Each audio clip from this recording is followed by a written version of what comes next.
Guys रात गई बात गई, लेकिन एक बात जो आज तक नहीं गई वो ये कि इंडिया और पाकिस्तान में सबसे महान देश कौन सा है।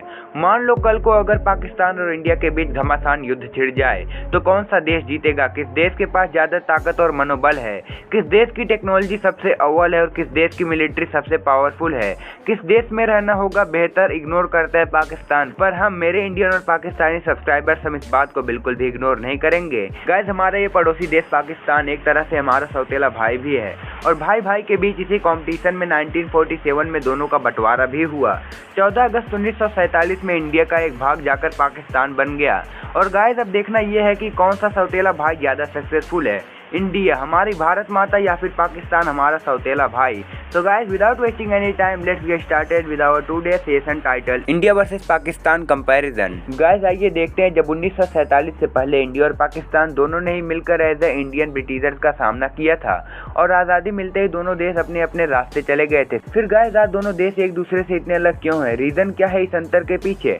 वेल गाइस आज ये बात आप खुद ही जज करोगे, मैं आपके सामने सबूत रखूंगा और फैसला आपका खुद का होगा।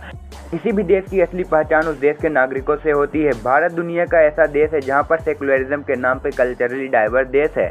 इसकी तुलना आप किसी भी देश से नहीं कर सकते हो। 1947 के बाद जब पाकिस्तान बना था तब Pakistan as a theocratic nation बना था और दूसरी तरफ जैसा कि आप लोग जानते हो India as a democratic nation बना था जिसका कॉन्स्टिट्यूशन किसी भी धर्म पर बेस्ड नहीं था। इंडिया में मैक्स टू मैक्स 19,500 डायलेक्ट्स यानी कि लैंग्वेजेस हैं, जबकि पाकिस्तान में सिर्फ 300 डायलेक्ट्स हैं। And as you know it India की नेशनल लैंग्वेज हिंदी और पाकिस्तान की उर्दू है। और जब बात ऑफिशियल एरियाज की आती है तो इंडिया पाकिस्तान से एटलीस्ट 5 टाइम्स बड़ा है। पर क्या आपके मन में ये सवाल नहीं आता कि क्यों इन दोनों देशों के ज्योग्राफिकल एरियाज में इतना बड़ा अंतर है। वेल इसका जवाब है, भारत का बंटवारा एक्चुअली 2 टुकड़ों में हुआ था, लेकिन पार्टीशन के दौरान 20% पॉपुलेशन मुस्लिम्स की थी तो उनके कायदे से 20% लैंड मुस्लिम को मिलना था और ये 20% लैंड उन्हें वेस्ट और ईस्ट पाकिस्तान के रूप में मिला। लेकिन आप में भी ये सोचो वेस्ट और ईस्ट क्यों मिला, दोनों अक्खा का अक्खा क्यों नहीं मिला। वेल गाइस जरा 1909 सन का मैप देखिए। Dark red areas Hindu dominated region को बताती है और वहीं एकदम light red areas Muslim dominated region को बताती है। और क्या इस मैप को देखकर आपको कुछ याद आता है? वेस्ट साइड वाला रीजन कोई और नहीं बल्कि पाकिस्तान है और राइट साइड वाला रीजन अपना बांग्लादेश है। रीजन का बंटवारा उस रीजन के पॉपुलेशन को मद्देनजर रखते हुए हुआ था। जहां सबसे ज्यादा मुस्लिम थे उसी को पाकिस्तान का नाम दे दिया गया क्योंकि उस रीजन के लोगों को अपना घर छोड़कर जाना न पड़े। और जब बंटवारा हुआ था तब 50% मुस्लिम ने इंडिया में ही रहने का फैसला कर लिया था और पाकिस्तान में जितने हिंदूज थे उन्हें इंडिया भेज दिया गया था। तो देखा जाए तो उन्हें इस पार्टीशन से ज्यादा घाटा नहीं हुआ था बल्कि एक तरह से एडवांटेजेस मिला था। उन लोगों को जरूरत से ज्यादा ही मिला। अब पार्टीशन के बाद दोनों देश अपने अपने आइडियोलॉजीज के दम पर अपने अपने देश के डेवलपमेंट में लग गए। दोनों देश की militaries on the most powerful militaries in the world है और दोनों न्यूक्लियर पावर भी है। पर पहले ये सवाल आता है इन दोनों में ज्यादा पावरफुल कौन है, ज्यादा पावरफुल मिलिट्री किसकी है। और इस सवाल का जवाब हम टेक्निकली भी देंगे दोनों की मिलिट्री कंपैरिजन करके। बट उससे पहले 1947 से आज तक इंडिया और पाकिस्तान दोनों के बीच में 4 बार वॉर्स हो चुके हैं और चारों बार ऑफिशियली या तो अनऑफिशियली जीत इंडिया की ही हुई है क्योंकि इंडिया की मिलिट्री थोड़ी सी बेहतर दिखाई देती है पाकिस्तान से। गाइस आपने सुना ही होगा कि जो कम पावरफुल नेशंस होते हैं उन्हें भी ज्यादा पावरफुल नेशंस के साथ दोस्ती हमेशा फायदे में रखती है। और पूरे दुनिया का भाई सबसे ज्यादा पावरफुल कंट्री कौन है? USA, right. जिसके हाथ में हो यूएसए का हाथ समझ लो पूरी दुनिया है उसके साथ।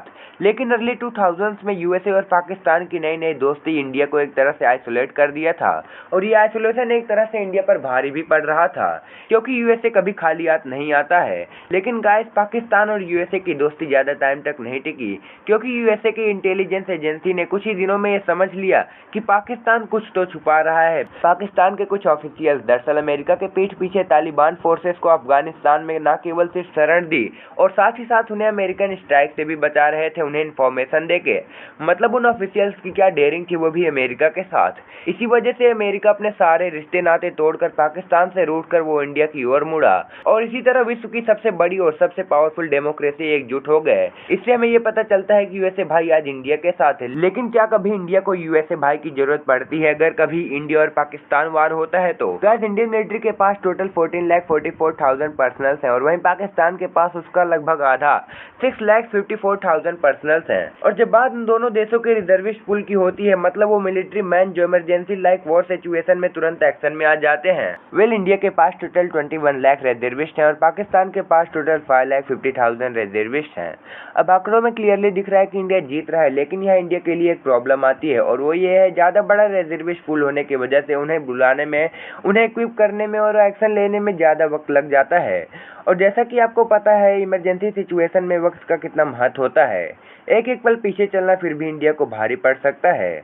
अब इसके अलावा किसी भी देश का मिलिट्री के लिए डिफेंस बजट का बहुत बड़ा इंपॉर्टेंट हिस्सा होता है, जो कंट्री की मिलिट्री पावर को आगे पुश करने में मदद करता है। और इंडिया का डिफेंस बजट पाकिस्तान से एटलीस्ट 6 टाइम ज़्यादा है। इंडिया का डिफेंस बजट लगभग $61 बिलियन है और वहीं पाकिस्तान का डिफेंस बजट सिर्फ $11 बिलियन है। इनफैक्ट आसमान में भी इंडियन एयरफोर्स के पाकिस्तानी एयरफोर्स से ज़्यादा एडवांटेजेस हैं। इंडिया के पास 2123 एयरक्राफ्ट हैं और वहीं पाकिस्तान के पास 1372 एयरक्राफ्ट हैं।